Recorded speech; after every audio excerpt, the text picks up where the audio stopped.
하나님의 말씀 요한계시록 22장 20절로 21절 말씀입니다. 요한계시록 22장 20절로 21절 말씀 우리 다 같이 함께 합독하도록 하겠습니다. 이것들을 증언하신 이가 이르시되 내가 진실로 속히 오리라 하시거늘 아멘. 주 예수여 오시옵소서. 주 예수의 은혜가 모든 자들에게 있을지어다. 아멘.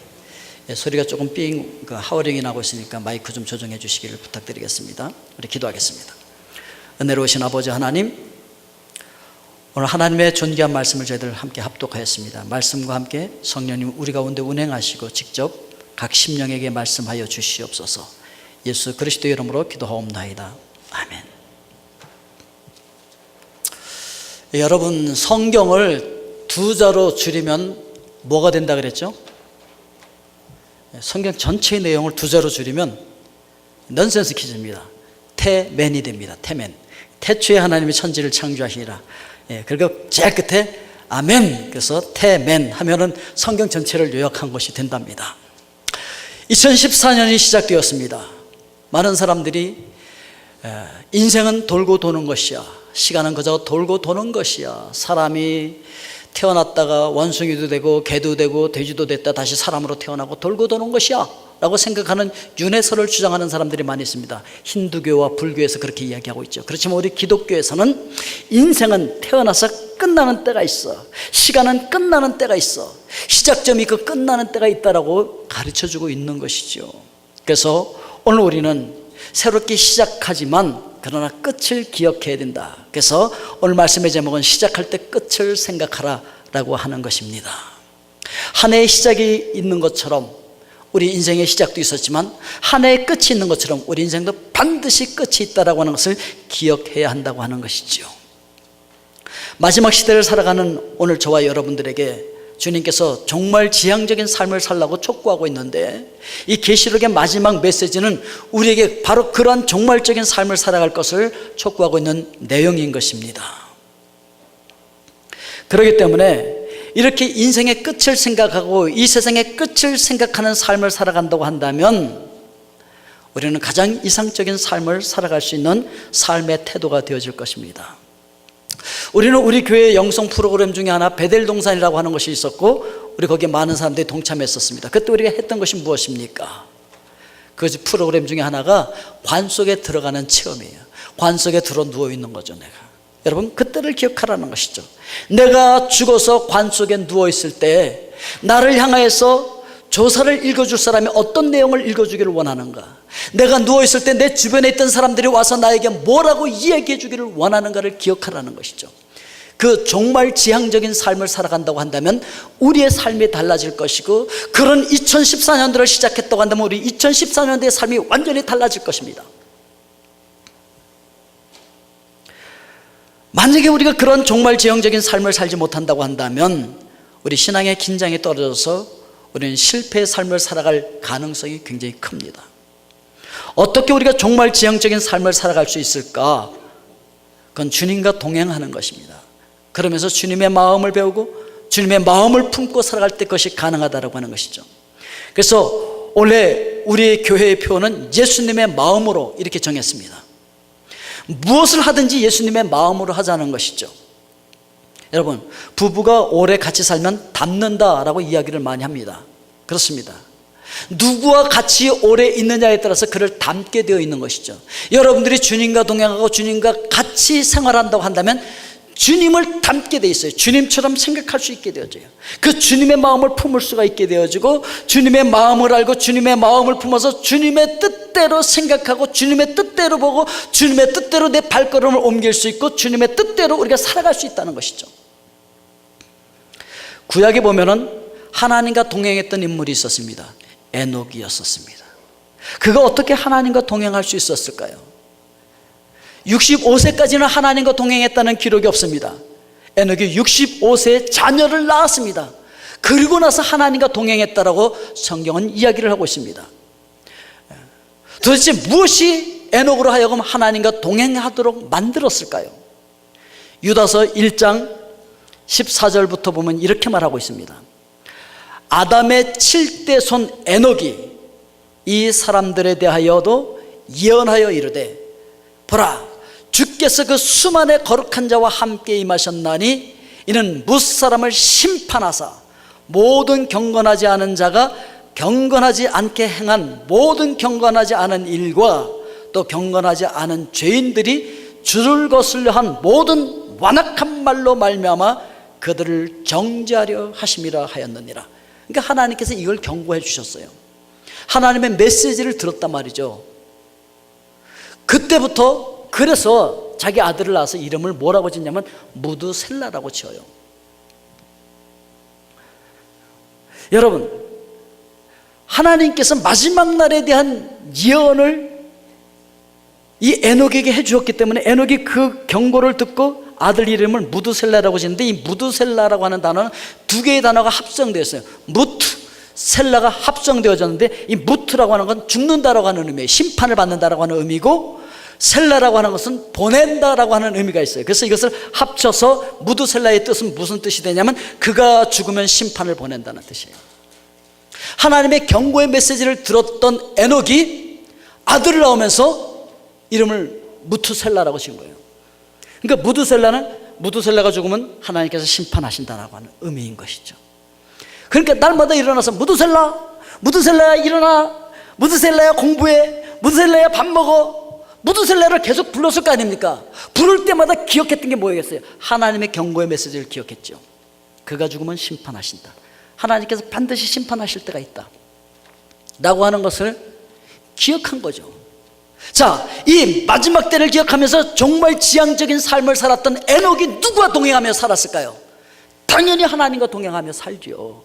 당연히 하나님의 마음으로, 당연히 하나님의 뜻대로, 당연히 하나님이라면 어떻게 하실까를 기억하면서 하나님과 동행하는 거죠. 동행한다는 얘기가 뭐예요? 옆에서 함께 팔짱 끼고 간다는 그런 의미인 거예요. 그래서 그분이 가고 싶은 대로 가고, 그분이 생각하는 대로, 그분이 보는 것을 함께 보고, 그분이 하고 싶은 일을 같이 하는 거죠. 그것이 바로 하나님과 동행하는 삶이었던 것이죠. 에녹의 삶이 그러했다는 것입니다. 그래서 아침에 일어날 때, 생활할 때, 그때 즐길 수 있는 일이 뭐 있었겠어요? 아들 부르면서 아들과 함께 사는 것이었죠. 근데 늘 무투셀라를 부를 때마다 기억나는 것은 하나님께서 언젠가는 심판하실 거라는 거예요. 끝날을 생각하게 했던 거예요. 그래서 그는 정신 바짝 차리고 깨어서 하나님과 동행할 수가 있었던 것이죠. 그래서 창세기 5장 21절 말씀부터 보면 이렇게 기록하고 있습니다. 에녹은 65세에 무드셀라를 낳았고, 무드셀라를 낳은 후 300년을 하나님과 동행하며 자녀들을 낳았으며 그는 365세를 살았더라. 에녹이 하나님과 동행하더니 하나님이 그를 데려가심으로 세상에 있지 아니하였더라. 그러니까 하나님과 동행하는 사람들은 영원히 죽지 않고 옮겨져서 들어갈 곳이 바로 하나님의 나라라고 하는 것을 보여주고 있는 것이죠. 마찬가지로 오늘 우리가 하나님과 동행하는 삶을 살아간다면 우리는 죽지 않고 영원한 하나님의 나라로 가게 되어질 줄로 믿습니다. 우리는 죽지 않아요. 물론 나를 믿는 자는 죽어도 살겠고 살아서 나를 믿는 자는 영원히 죽지 아니하리니 이것을 내가 믿느냐? 라고 주님께서 말씀하셨잖아요. 우리 영혼은 결코 죽지 않는 줄로 믿습니다. 우리는 살아서 영원한 하나님의 나라 갈 거예요. 에녹이 그 나라를 갈 수 있다는 것이죠. 자, 이와 같이 구약에 또 하나님과 동행하는 인물이 있었습니다. 누굽니까? 창세기 6장 9절 말씀을 보니까 이것이 노아의 족본이라. 노아는 의인이요 당대의 완전한 자라. 그는 하나님과 동행하였으며. 노아가 누구와 동행했다고요? 하나님과 동행했어요. 왜 하나님과 동행할 수 있었을까요? 무드셀라가 369세의 손자 노아를 봅니다. 무드셀라 369세에 노아가 태어나는 거예요. 그리고 노아가 몇 년을 사냐면 600년을 살았을 때, 노아 600세 때 홍수가 옵니다. 그 해에 자기 아버지 라멕이 그 전 5년 전에 죽습니다. 777세에 라멕이 죽어요. 그러니까 무드셀라는 자기 아들보다 더 오래 산 거예요. 5년을 더 살아요. 성경 기록의 원칙이 뭐라고 배웠죠? 우리 창세기 공부할 때 배웠잖아요. 성경 기록의 원칙이 원래 아버지가 죽은 걸 아들이 장사 지내는 거잖아요. 정말 아들이 먼저 죽어서 아들을 장사 지내는 거, 이거 정말 힘든 거예요. 이게 여러분 가슴에 묻는다 그러잖아요. 그 힘든 일을 하나님께서 무드셀라에게 시키는 거예요.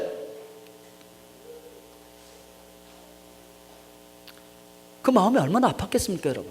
자기 아들을 땅에 묻어야 되는데 자기 손으로. 그러고도 5년을 더 살아. 왜요? 무드셀라가 죽으면 어떻게 된다고요? 심판이 있으니까. 하나님께서 할 수 있는 대로 더 많은 사람들이 심판을 받지 않고 구원에 이르기를 원해서 1년 더 참고 1년 더 참고 1년 더 참고 하면서 자꾸 심판을 연기하신 거죠. 참 무드셀라한테는 미안한 일이지만, 무드셀라야, 그들을 구원하기 위해서 너 조금만 더 견뎌라. 힘들지? 조금만 더 견뎌줘. 그런 거죠. 하나님께서 할 수 있는 대로 은혜 베풀기를 원하시지만, 그러나 하나님은 공의의 하나님이시기 때문에 반드시 죄인들을 심판하실 수밖에 없다고 하는 선포인 것이죠. 그래서 5년을 더 산 노아 600세에 무드셀라가 죽게 되어지고, 그가 죽자 그 해에 노아 홍수 심판이 임하게 되어지는 것이죠.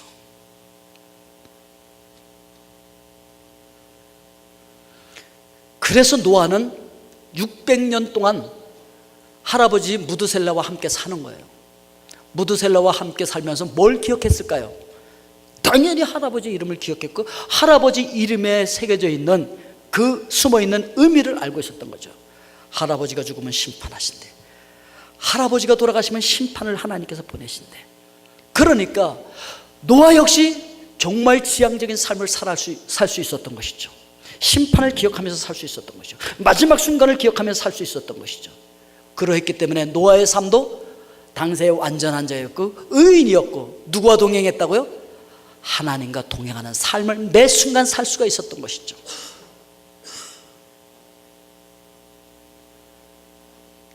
그래서 정말 할아버지가 돌아가시자마자 홍수 심판이 임하게 되었었습니다. 이렇게 하나님과 600년을 동행하며 살았던 노아가 홍수 심판이 끝난 다음에 제일 먼저 했던 일이 뭔지 아십니까? 포도 농사를 지었어요. 포도가 그냥 풍성하게 열렸을 때 그것을 가지고 포도주를 담가서 실컷 먹고 정신없이 쓰러져서 옷을 홀라당 벗고서 드러나 잠으로 말미암아 추태를 보이고, 그로 인해서 자손이 저주를 받는 엄청난 사건이 일어납니다. 왜 노아가 이렇게 됐을까요? 당시에 완전한 자의 의인이었고 하나님과 동행했던 노아가 왜 이러한 모습으로 타락해버렸을까요? 더 이상 종말 지향적인 삶을 살지 않았다는 것이죠. 더 이상 무드셀라를 기억하지 않았다는 것이죠. 더 이상 하나님께서 심판하신다는 걸 기억하지 못하고 살았다는 것이죠. 정말 지향적인 삶을 살지 않으니까 이렇게 타락하는 방탕하는 삶을 살 수밖에 없다는 것이죠. 오늘날 우리가 2014년도에 새해를 하나님께서 우리에게 허락해 주셨지만 우리가 끝날 때가 있다는 걸 기억하지 않고 산다고 한다면 우리의 삶도 노아처럼 그렇게 방탕할 수 있죠. 그렇게 타락할 수 있는 거죠. 나의 잘못된 삶 때문에 내 후손이 저주를 받을 수도 있다는 것이죠. 그래서 우리는 시작할 때 끝을 생각하면서 시작해야 된다는 것이죠. 오늘 2014년도를 새롭게 시작하면서 끝날 때가 있음을 기억하면서 시작할 수 있기를 주님의 이름으로 축원드립니다. 이 복음은 긴박성과 정말 지향적인 삶의 태도를 가지고 살게 하는 것이죠. 오늘도 수많은 사람들이 지금 죽어서 지옥으로 가고 있어요. 수많은 사람들이 인생이 오늘 그냥 끝나고 있어요. 그들에게 우리가 빨리 복음을 전해주지 않는다고 한다면 그들의 인생은 영원히 끝나버리는 거예요. 그런 긴박성을 가지고 오늘 우리 신앙을 점검하면서 하나님과 동행하고 예수 그리스도의 마음을 품고 예수 그리스도께서 오늘 어떤 마음이고 어떤 심장을 가지고 있을 것을 기억하면서 우리가 살아가야 한다는 것이죠. 정말 지향적인 신앙은 이 땅보다는 영원한 하나님의 나라에 대한 소망을 가지고 살아가는 것이죠. 정말 지향적인 신앙생활이라고 하는 것은 천상의 시민으로 살아가는 자부심을 가지고 살아가는 것이죠. 내가 비록 이 땅에 살고 있지만 나는 예수 그리스도와 함께 하늘 보좌 우편에 앉아있는 자라고 하는 걸 기억하면서 살아가는 자들인 것이죠. 이 땅의 죄의 종이 아니라 이 세상을 다스려야 할 그런 사명을 받은 만왕의 왕이신 예수 그리스도와 함께 왕노릇해야 할 그런 자들임을 기억하며 살아가는 것이죠. 정말 지향적인 신앙이라고 하는 것은 복음을 땅끝까지 전해야 할 사명자의 삶을 살아가는 것입니다. 정말 지향적인 신앙이라고 하는 것은 선교의 사명을 가지고 이 복음을 땅끝까지 전하는 사명 가운데 살아가는 삶인 것이죠. 요한은 이 계시록을 마감하면서 이렇게 말했습니다. 이것들을 증언하신 이가 이르시되 내가 진실로 속히 오리라. 여기에 대한 우리의 반응은 어떻게 되겠습니까? 아멘. 주 예수여 오시옵소서. 그날을 기억하면서 반갑게 맞이할 그 마음으로 우리가 살아가야 한다는 것이죠. 이 예언의 말씀을 통해서 주님이 속히 오신다고 하는 정말 지향적인 삶을 살아가라고 하는 그냥 마지막 선언인 것이죠.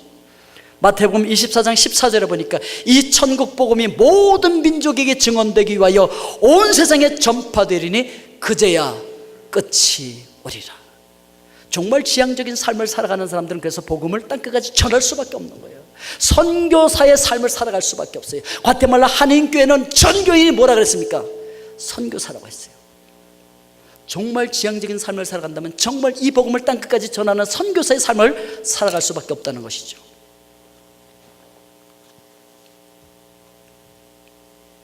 여러분 기억하십니까? 마지막 날 주님 앞에 우리가 섰을 때 우리의 모습 한번 생각해 보십시오. 마지막 날 주님 앞에 딱 갔는데 주님께서 이러는 거예요. 너 혼자 왔니? 아니 너 혼자 오기도 버거워서 겨우 몸부림치며 턱걸이하고 겨우 들어왔니 천국을? 내가 너에게 부탁한 그 수많은 영혼들은 어떻게 하고 너 혼자 왔니? 그렇게 말할 때 여러분들은 뭐라고 말하시겠습니까? 아니면 정반대의 사람이 있을 수 있겠죠. 내가 천국에 탁 입성했는데 나도 알지 못하던 수많은 영혼들이 막 달려와서 형제님 자매님 너무 감사해요. 형제님 때문에 자매님 때문에 제가 구원을 얻어서 이 천국에 저도 올 수 있게 됐어요. 너무 감사해요. 그런 사람들이 줄을 쫙 서서 나에게 감사 인사를 할 거예요. 주님께서 잘하였도다 착하고 충성된 자와 내가 생명의 면류관, 의의 면류관, 사랑의 면류관, 영광의 면류관을 너에게 주겠다. 여러분들은 어떤 종류의 모습으로 천국에 이르기를 원하고 여러분들의 마지막이 되기를 원하십니까? 어떤 분들은 아유 저도 복음을 전하고 싶지만 말이 둔해서 나이가 어려서 뭐가 없어서 여건이 안 돼서 그래서 못해요 라고 말할지도 모릅니다. 그러나 여러분 복음을 전할 수 없을 만큼 입이 둔한 사람도 없어요. 누구든지 다 할 수 있어요. 우리 지금 저는 이제 그 설교를 여기서 마치고 이제 어린아이에게 지금 설교를 시킬 거예요. 어린아이 한국 나이로 7살 여기 나이로 5살짜리 어린아이가 여러분 앞에 지금 설교할 건데 이제 잘 들어보시기 바랍니다.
그리스도.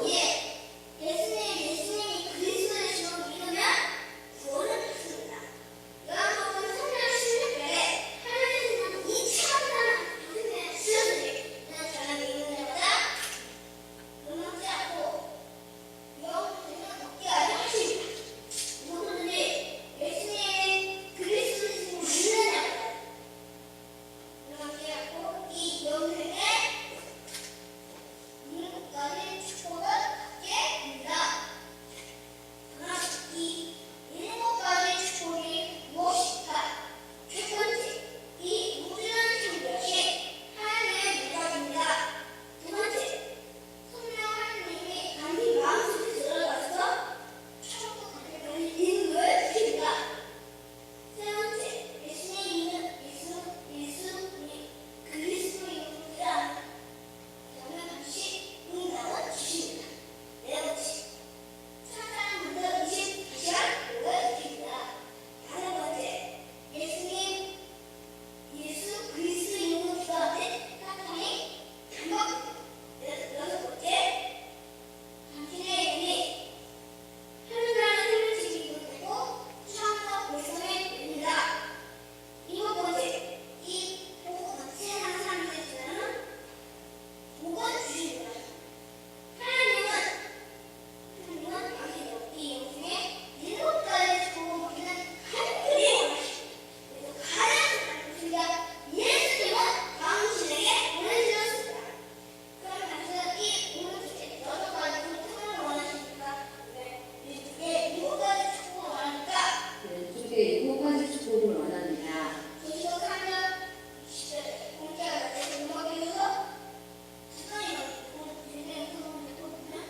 얘는 그대로 들어와 그는 나를 들어오려고 하셨습니다. 또 로마서 10장 10절 사람의 마음으로 믿어 이에 이름으로 심하여 구원에 이르리라고 하셨습니다. 믿기를 원하시면 지금 전까지 기회해 주시기 바랍니다. 우리의 마음을 읽어 전까지 기회해 주시기 바랍니다. 하나님만이 참신임을 믿습니다. 하나님만이 참 주님을 믿습니다. 하나님 저는 죄인임을 고백합니다. 하나님, 저는 죄인임을 고백합니다. 또한 이 시간 나의 죄를 회개하오니 용서해 주세요. 또한 이 시간 나의 죄를 회개하오니 용서해 주세요. 그리스도께서 십자가에 피 흘려 죽으시고 그리스도께서 십자가의 피 흘려 죽으시고 부활하심을 통해서 부활하심을 통해서 마귀의 원인을 깨뜨리시고 마귀의 원인을 깨뜨리시고 나의 모든 죄를 용서하시고 나의 모든 죄를 용서하시고 하나님 만나는 길을 여셨는데 하나님 만나는 길을 여셨는데 오직 나사렛 예수님이 그리스도이심을 믿습니다. 오직 나사렛 예수님이 그리스도이심을 믿습니다. 지금 내 마음의 문을 열고 그리스도 대신 예수님을 내 마음의 주인으로 모십니다. 그리스도 대신 예수님을 내 마음의 주인으로 모십니다. 지금 내 마음에 들어오셔서 나를 다스리시고 인도해 주세요. 지금 내 마음에 들어오셔서 나를 다스리시고 인도해 주세요. 예수님을 나의 구주로 영접합니다. 예수님을 나의 구주로 영접합니다. 또한 이 복음을 믿지 않는 사람들에게 전하게 해주세요. 또한 이 복음을 믿지 않는 사람들에게 전하게 해주세요. 그리스도 대신 예수님의 이름으로 기도드립니다. 그리스도 대신 예수님의 이름으로 기도드립니다. 아멘. 아멘. 이제 인생을 이 이것까지는 잊지 마시길 바랍니다. 첫 번째, 우리는 이미 하나님의 자가 되었습니다. 두 번째, 예수님은 당신의 마음속에 들어가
월요일에 시작이 됩니다.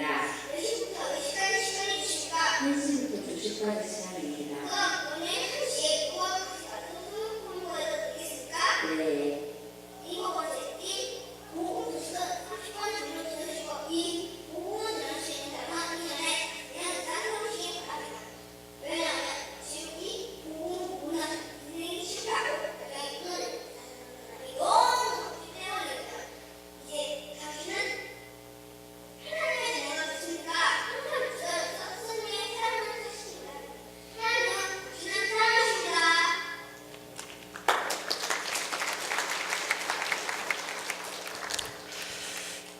예, 주님께서 어린아이와 같아야 천국에 들어간다고 말씀하셨고 이 어린이가 내게 오는 것을 금하지 말라고 말씀하셨습니다. 그런데 어른들의 선입관념이 있습니다. 애는 안 된다는 것.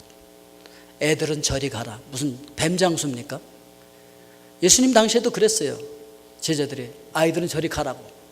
그때 예수님께서 그 아이들이 내게 오는 걸 금하지 마라. 이 아이들과 같지 않으면 천국에 못 들어간다고 말씀하셨어요. 지금도 많은 선입관념이 있어요. 어른들이 기도해야 돼요. 어른들이 말씀 전해야 돼요. 어른이 뭘 해야 돼요. 천만의 말씀이에요. 여러분, 이 아이가 특별한 아이인 줄 아십니까?